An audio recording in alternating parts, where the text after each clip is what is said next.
Hey, John from Jesus Flicks, and I am excited to tell you about a movie and review The Shift. Now, I've reviewed the short film. Angel Studios has now picked it up, and they have the full featured film ready to release on December 1st. So let's watch the trailer, and we'll get right into my review. Kevin, Molly, hi. I didn't come over here honestly expecting a date, but I feel like that's where this is going.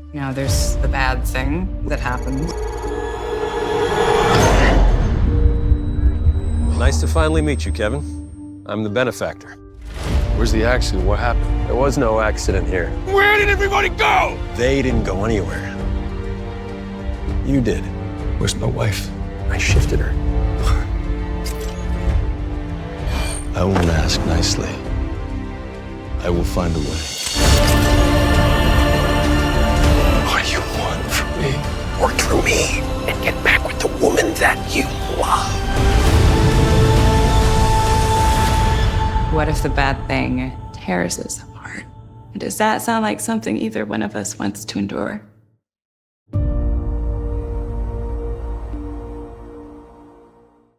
So I've been anticipating the release of this movie for quite some time. When Angel Studios picked it up and said that they were going to do a full featured film, I was ecstatic.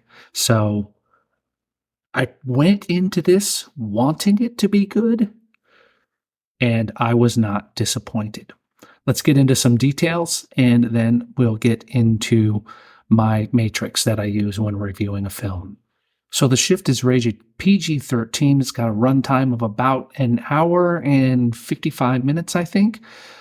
It stars Neil McDonough as the Benefactor, Christoph Polaha as Kevin Garner, Elizabeth Tabish as Molly Garner, and Sean Astin as Gabriel.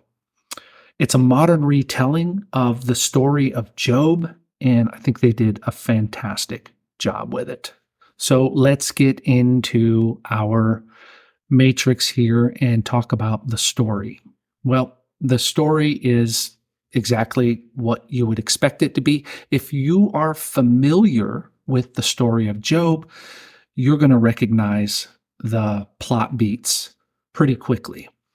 Additionally, you'll be suspicious of a few characters throughout the film. As those of you who know the story of Job, he had these three counselors that weren't really the greatest counselors out there.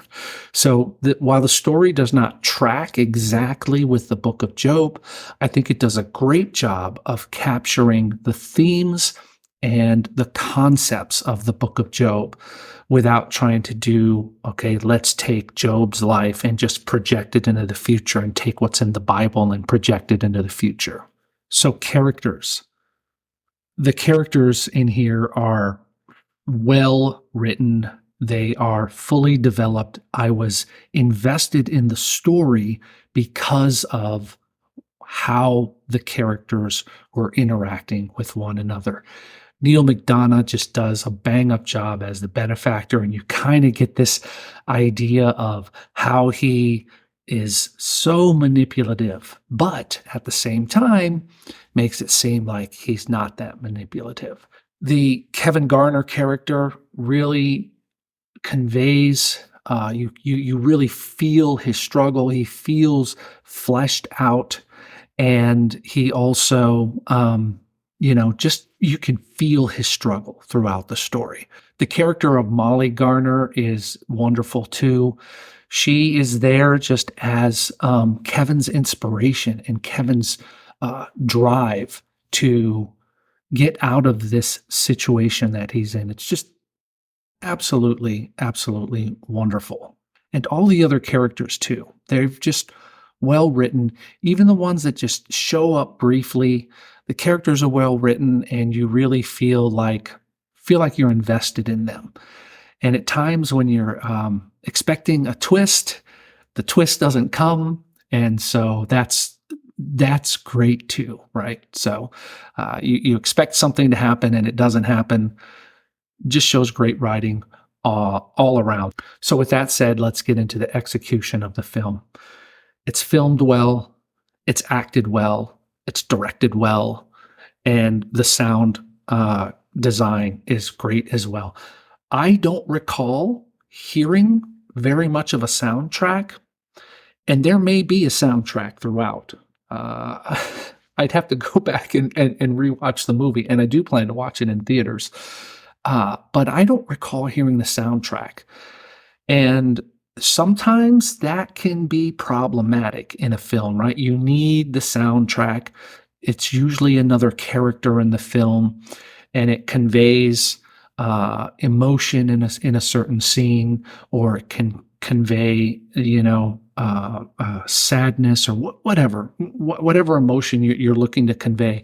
The soundtrack often helps. I did not notice the soundtrack, and I think that is a testament to how well this movie was directed and acted. I felt like the special effects that they used, which were sparing, were spot on. There were a few scenes where I was like, yeah, that looks kind of fake. But other than that, it was great. The vanishing effect that they used was also great. I liked it a lot. I wish I could replicate it myself, but that's my cheesy replication of it that you just saw. I thought it was good too. Execution, just absolutely wonderful. So the themes of this film, let's talk about the themes. Because it's about the book of Job, if you know about the themes in the book of Job, you're going to be familiar with the themes here. The themes of patience, themes of resilience and restoration. These themes of when you're going through the junk in life, knowing that God is there, even when everything around you tells you he's not. Themes of dealing with and overcoming temptation are in this as well. There's so much there to talk about. And again, read the book of Job after you watch this movie, and you'll see what I'm talking about. There's just so much great stuff in there for, I think, non-Christians too. And so now we'll get to who is this film for? Who was the target audience? Obviously, Angel Studios' normal target audience is a faith-based audience, a family-friendly audience in some cases. I wouldn't say in this case, although there's not a lot of, I would say that you could bring a mature 10-year-old to this film. But that's typically their key audience is the faith-based audience. And I think also that this will appeal to a number of other people, because even though they flash up passages from the book of Job on the screen every once in a while, it's not overwhelming. And I think the idea of having an adversary that's trying to keep you away from and deceive you and get you to doubt your faith in God, I think even non-Christians can connect with that, because oftentimes the world will try and convince us and deceive us of what we believe we know is true about our lives and the people around us. So all that being said, would I recommend The Shift? Yes. If I had 3 thumbs, I would put 3 thumbs up. Absolutely. Thumbs up. Go see this in the theaters. If you can't afford a ticket, they have a way to kind of pay it forward. People have paid for tickets ahead for those people who can't afford it. There'll be a link in the description, as well as I've put one across the bottom of the screen here as well, where you can go get your tickets.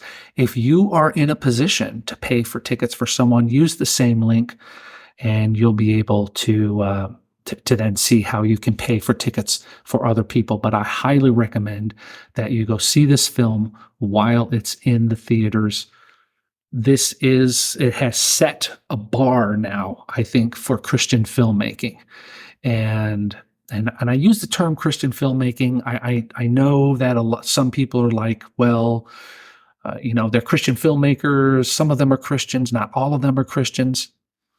This is the bar, okay? If you are saying we are a faith-based Christian film studio, the bar has been set, folks. And this is what people are going to be expecting more and more. And it's all because of the way Angel Studios has decided to fund these films and back these films and back wonderful producers and directors and writers. So get out there and see this film. Let's make it a massive success during the holiday season. I'm John from Jesus Flicks. Thanks for watching, and I'll be back next time with another review or trailer reaction. Bye.